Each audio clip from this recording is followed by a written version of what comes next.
lovers on a mission. Oh,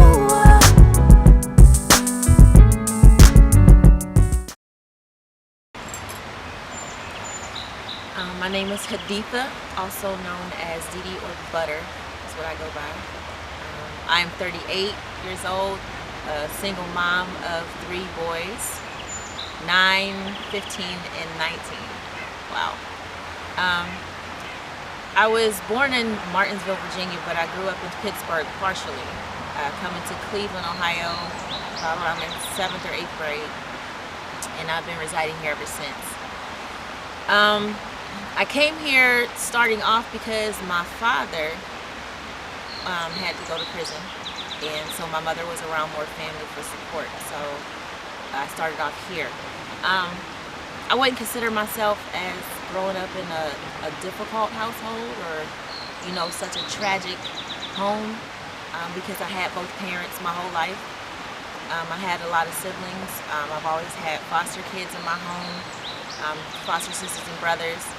So I was raised in a big family. So looking from the outside in, you would think that I had almost one of the somewhat picture-perfect families. So I grew up around a lot of love.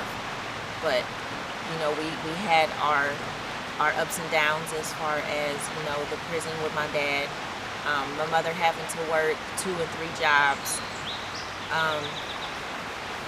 her not being able to be there for me for a lot of things because she had to work so much, seeing her hustle and grind all the time to make sure that she could take care of us. I got pregnant outside of high school after going through 5 high schools in 4 years, moving around. I had my son as soon as I graduated in '97, and it was rough. I was always working. So I didn't get a chance to go to school like I wanted to. I thought I would grow up and be an artist, and that didn't happen. Well, actually it did. It turned out for the best. I got married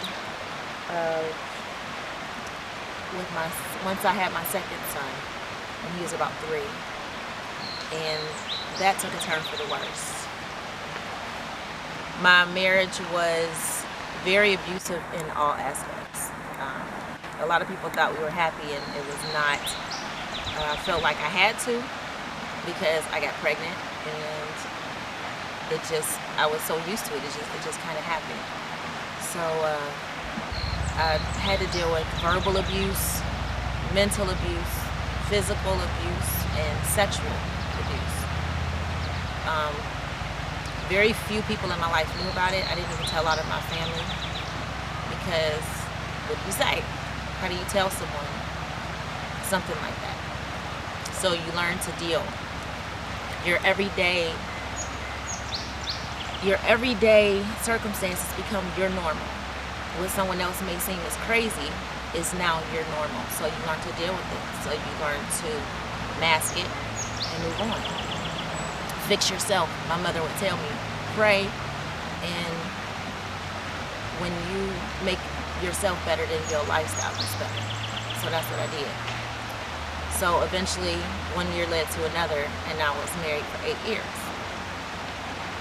One day I woke up and had to step out on faith when I couldn't take it anymore, and I left with my kids. Even though till this day I still go to court and deal with a lot of drama issues and things like that, I still I'm happy that I did get out when I did. I wish I had gotten out sooner, but I guess everything I went through is what made me stronger, made me smarter, made me grow more, made me push harder, made me hustle harder, and brought me closer to my kids. My 19-year-old, thank God, made it to college because, I don't know, I felt like he's seen a lot more since he was older with a lot of the domestic violence in the house, that he was determined to push himself, because not only was he there for his stepfather issues, but he also doesn't have any contact with his biological father. So I feel guilty because I feel like I made a bad choice twice, and in the result, they suffer. I guess it was a positive thing because there's no telling how much drive he would have had it not been for what we've been through to push himself to make sure that he can make it to school. It was a struggle. It always has been. But I found an outing as far as being able to deal with a lot of my issues besides prayer. I think almost everyone I know prays. And when you ask them, what do you do to help yourself? You pray, of course, but there's always something that you have to do. And my outing was always my crafts. If I was, if I just got into a fight or, something bad really happened at my house, my mom would say, well, don't sit around and cry about it. Do something with yourself, keep yourself busy. And that's pretty much how I grew up. She always had us watching her cook, so we had to crochet, we had to be hands-on with everything that we did. And seeing her struggle and her push and drive and hustle, no matter what she was, whether she was a housewife or rather she was on her own when my dad was away, she always did something. She always baked cookies or, made an outfit for someone, watched someone's children, whatever it was that she did, she was always doing something. So she put that in me to keep myself busy. And it also took my mind off of a lot of things that I had to deal with. So if I just got into a fight, I remember sitting there one day on my couch. I just got smacked in my head and a ring got knocked into the wall, my diamond fell out, and I was getting threatened to have all type of stuff happen to me. And I talked to my mom and she was like, so you want to sit there and cry, or are you gonna leave, or you want to do something with yourself? And that's when I started crocheting. I crocheted and started, it bloomed into me selling my hats and scarves, which I took with me once I moved. I also got back into my artwork, painting, sewing outfits, which helped me too because I got to make my own clothes. And every time I tried something, it wasn't always really successful. A lot of times I would try my scarves. Nobody wants just a scarf. I would try making hats with it. That's seasonal. It's only for women. Not everybody wears that. So I wasn't always really getting what I needed, but I think God sent it to me to give me what I needed at the time, as far as the funds for my children, getting them clothes, helping the house. So through the years, I tried different stuff. Through the years, I tried sewing. I tried making clothes. I tried making t-shirts, designing t-shirts. I tried, I don't know, numerous amount of things that didn't go quite well. Oh, I did necklaces. I did airbrush tattoos. That went on for quite some time. I was on the news for that as well. And I was like, this is it. That's my big thing. I have the airbrush tattoos, and then that faded away. Just about 2 years ago, my best friend was trying to help me figure out something else because my son had gotten accepted to college. He got accepted to Morehouse, and I needed some money to help with that because with my credit being bad, with my divorce, I couldn't get loans. He didn't get a scholarship, and so that's where the glasses grew from. It was a slow process. We tried different things, painting them, tracing them with stencils, and I just decided to put more of myself into it and do it freehand with myself. And I was just blessed with an overwhelming response to my artwork. And I feel like this is my thing now. So it's been a struggle with trying different things. But I do notice that every time I go through something heavy, whether it be the abusive relationship, whether it be me being by myself struggling, whether it be my kids going through something, when I do my work, it takes me to a peaceful place. It takes me to another world where I'm like in a bubble, where I can forget about my problems. I could set my mind at ease, and I could reset myself and prepare myself to deal with what I have to deal with. Gather my thoughts and calm down per se. So I guess that's where the glasses grew from. And then I was blessed to get on the news with that, and now I'm very successful with it. So what I pretty much do now is I customize my art piece, and I put all of my happiness, my pain, my joy, my love into my artwork, where people ask me to create memories on glasswork. So this is my peace of mind, and also my support for my children. What advice would you give another woman going through domestic violence? What advice would you give her that you may have done differently through your situation? My first mistake I feel like I made was ignoring. I felt like since I had so much love to give, and I wanted it so bad to feel that back, that I was willing to take anything and deal with anything. That once I got it, I was afraid to walk away from it to what I thought was love, what I knew that was not. Ignoring signs just to say you have someone, or worried about what other people think. When your first mind tells you that it's bad, you know it's bad. To not wait so long to walk away, because every day it gets worse. Every day it becomes more dangerous. Every day is another day that you put yourself in a bad place that you could just walk away. I would say get the strength and step out on faith, and don't ignore the signs. Had been a lot of times where my struggles got so tough. I felt like I was at one of my lowest points. That I didn't have anywhere to go. I didn't have much help. I don't like to ask for help, but I just felt like I couldn't make it anymore. I didn't know, I didn't have a lot of money coming in from my job. I don't get child support.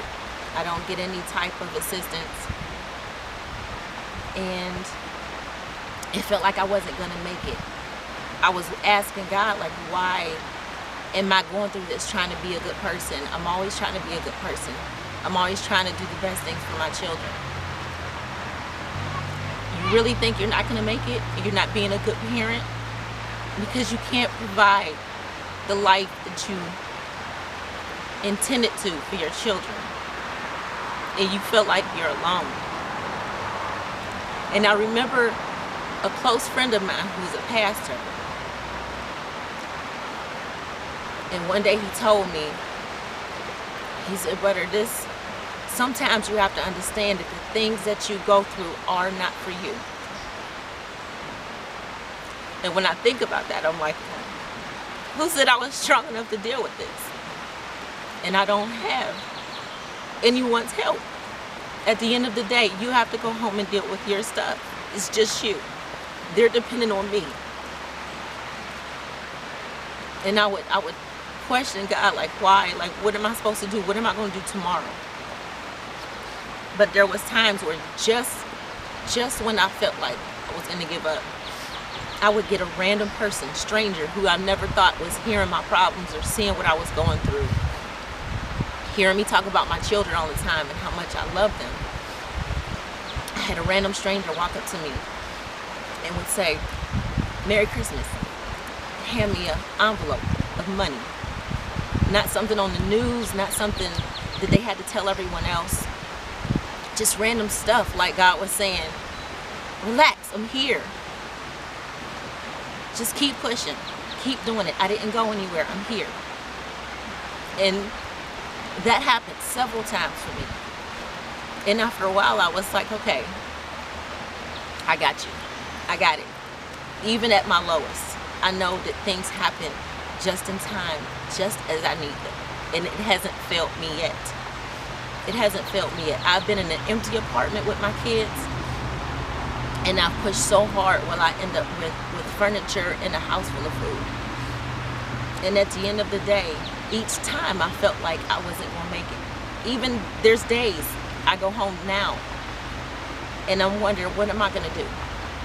How do I get my son his school clothes? How do I get my oldest son his shoes? what day are we gonna go food shopping, Mom? Is it another free-for-all?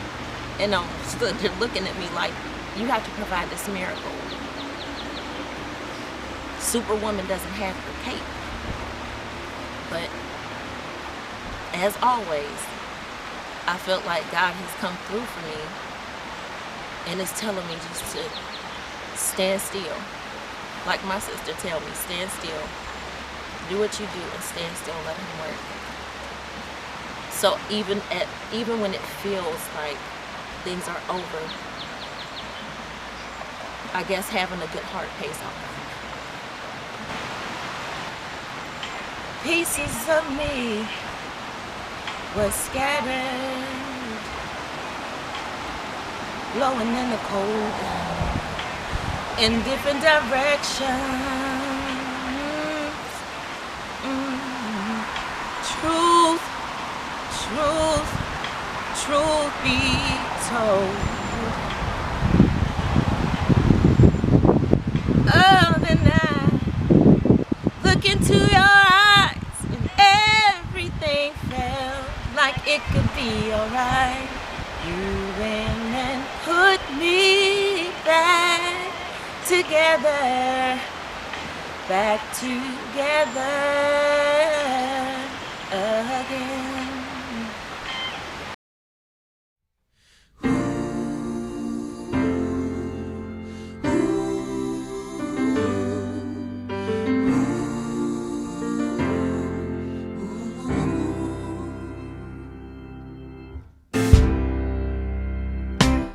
Pieces of me were scattered, blowing in the cold in different directions. Truth, truth, truth be told. But then I looked into your eyes, everything felt like it could be alright. You went and put me back together